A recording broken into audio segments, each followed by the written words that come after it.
Strong winds were buffeting the island of Shed-ule. The engines were finding work difficult.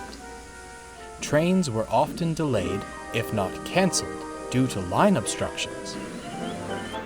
One evening, the big engines were huddled in the shed, listening to the howling gales. Daisy, the diesel railcar, had taken shelter with them. "The wind ripped a crossing gate right off its post," she explained.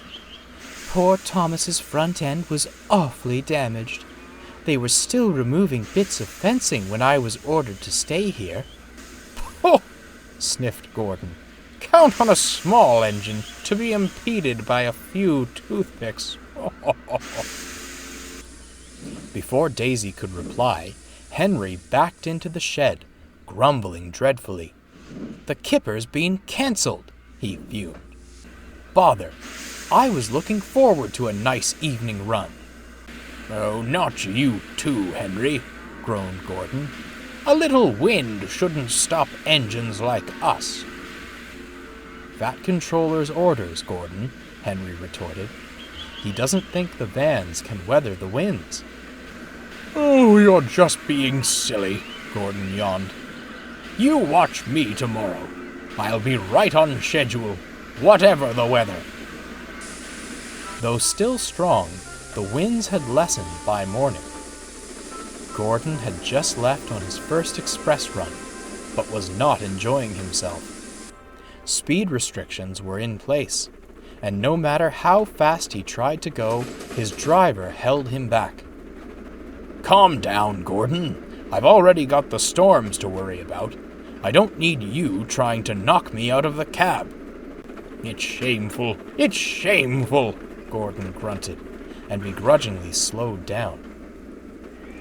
Leading up to Edward's station, the main line is surrounded by farmers' fields. One farmer, who worked closer to the line, had recently built a small shed for his equipment. He was pleased with his handiwork, but didn't realize how lightweight the structure was. Too easily, the strong winds picked up the shed and blew it across the field. Gordon felt uncomfortable. The wind picked up again, and cold rain stung his face as he forged along the line. "I can't see a thing," he groaned. "That makes two of us," grunted the driver. "If we can just make it—" "Good grief! What's that?" Gordon cracked open his eyes. A dark shape loomed on the line ahead.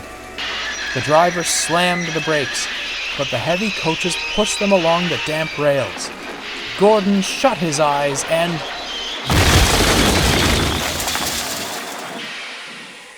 Gordon felt a jolt as his leading wheels bounced on the sleepers. Luckily, his driving wheels stayed on the rails, and he finally came to a halt. Remnants of the wooden shed clung to his front end, which was feeling rather sore. When the wind died down, James came to take the express.